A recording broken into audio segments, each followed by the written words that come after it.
semuanya, ini dia drama terbaru berjudul Snowdrop, berlatar belakang gerakan demokrasi tahun 87.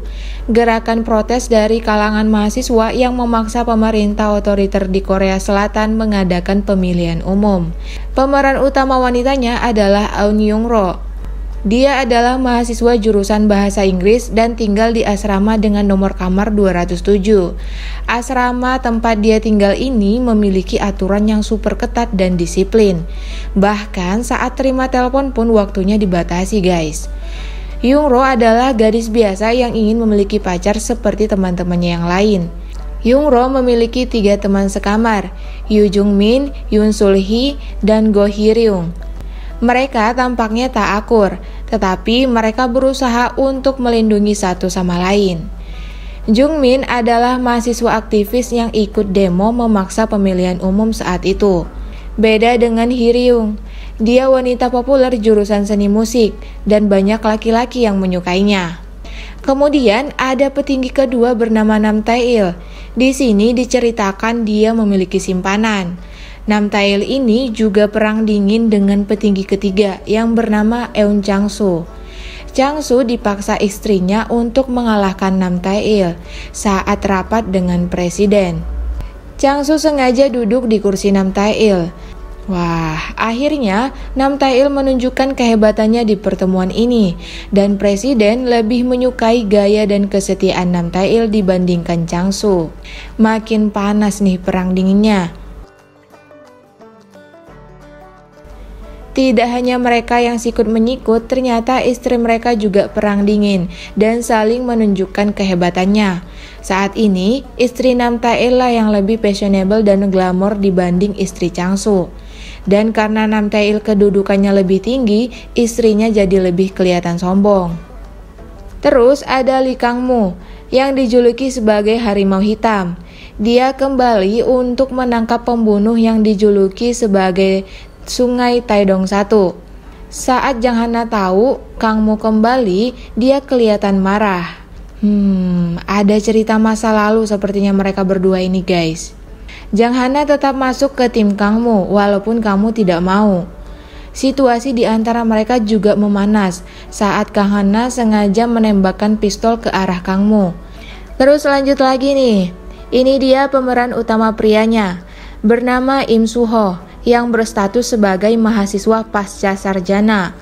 Dia dibesarkan di Jerman dan Im Soo-ho memiliki sikap misterius, penuh rahasia hidupnya, dan banyak wanita yang menyukai ketampanannya. Kemudian Young-ro bersama temannya berlari ke asrama mereka yang akan ditutup. Young-ro juga mengajak lari Hee-ryung yang saat itu sedang dilamar seorang militer. Sebelum lari, Hee-ryung mengambil cincin yang diberikan pria itu. Terus udah dekat pintu masuk asrama, tiba-tiba bekal Young-ro jatuh. Akhirnya dia mengambil dan telat masuk asrama.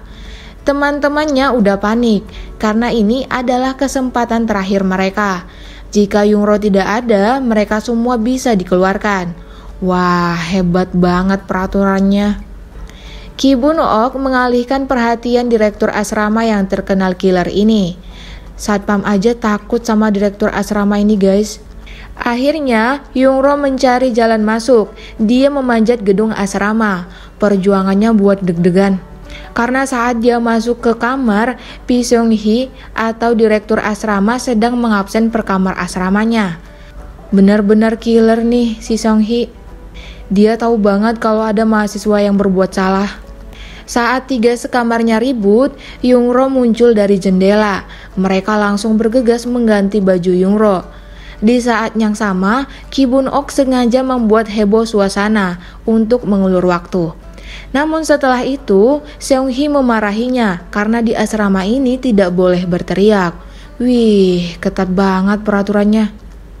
Akhirnya, Young-ro dan teman-temannya selamat, walaupun awalnya direktur asrama sempat curiga karena Young-ro berkeringat banyak. Tapi tetap lolos nih. Dari kejadian ini, Young-ro jadi berutang budi dengan Bun-ok. Bun-ok meminta buku edisi bahasa Inggris sebagai gantinya. Bun-ok adalah wanita yang kerja di asrama tapi dia pengen banget jadi mahasiswa. Walaupun Jungmin kelihatan tomboy, dia tetap ikut joget-joget dan gila-gilaan dengan teman sekamarnya ini. Seru ya kehidupan mahasiswanya. Yoonro memiliki kakak yang sedang wamil. Dia selalu menunggu surat dari kakaknya ini. Di samping itu, penggemar Hyeryung ingin mengajak mereka sekamar kencan buta. Yoonro yang menerima teleponnya awalnya jual mahal, tapi tetap mau guys. Terus mereka bertiga kekurangan satu orang. Karena Jungmin anti banget sama kencan buta, akhirnya Bunok menawarkan dirinya untuk ikut. Yoonro bersusah payah meyakinkan Hyeryung untuk memasukkan Bunok di kencan buta ini. Pria kencan buta ini juga memaksa Im Suho ikut, dengan iming-iming akan dipertemukan dengan Profesor Han. Sebelum kencan buta, Bunok nggak sengaja melihat Im Suho, dan dia langsung tertarik dengan ketampanannya. Singkat cerita, saat pertemuan pertama ini, Yoonro udah langsung jatuh cinta dengan Im Suho. Kejadian jatuh korek api ini membuat mereka berdua tatap-tatapan. Aduh, kisah cinta berawal dari korek api nih. Terus, Bunok yang tertarik dengan Im Suho mendadak heboh dan lupa diri. Padahal di sini leadernya adalah Hyeryung. Kencan buta ini cukup menarik guys. Yang wanitanya disuruh mengambil benda yang dibawa pria. Bunok langsung mengambil pesawat kertas karena dia yakin itu adalah milik Im Suho. Tapi sayangnya Im Suho nggak mau kencan dengannya. Im Suho dan Yoonro nggak sengaja bertemu lagi di toko musik. Mereka berdua sama-sama membatalkan kencan buta itu. Di pertemuan kedua mereka ini, gerak-gerik Im Suho seperti orang ketakutan. Dan ada orang dari kejauhan yang memata-matai Im Suho. Dia juga menghindari polisi yang sedang patroli. Di sini, Yoonro membantunya dari pemeriksaan. Dia pura-pura sedang berantem dengan Im Suho agar polisi itu pergi. Di drama ini, Im Suho diduga sebagai mata-mata dari Korea Utara. Makanya dia menghindari polisi guys. Yoonro yang udah jatuh cinta ini mengajak Im Suho bertemu lagi.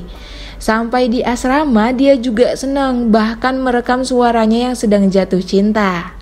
Namun sayangnya Im Suho nggak datang di pertemuan mereka ini. Kasian Yoonro yang udah menunggu lama. Baru flower sekarang udah kecewa. Nam Tae-il dan Jang Soo sedang menandatangani surat di pertemuan rahasia dengan utusan dari Korea Utara. Di samping itu, Kang Mu sedang membuat strategi untuk menangkap Sungai Taedong 1 yang diduga menyamar sebagai Im Suho guys. Saat Im Suho bertemu dengan Profesor Han, Kang Mu langsung menyerang mereka. Dia pun lari bersama kamera Jo. Di saat yang sama, para warga dan mahasiswa sedang demo untuk diadakan pemilu. Keadaan di tahun ini benar-benar menegangkan guys. Im Suho lari dan masuk ke asrama wanita, dan tepatnya ke kamar Yoonro. Dan Kang Mu tidak dibolehkan masuk oleh direktur asrama. Bagaimana kelanjutannya? Apakah Im Suho akan bersembunyi di kamar Yoonro? Kita akan saksikan di episode kedua. Thank you for watching and see you on next video. Bye-bye.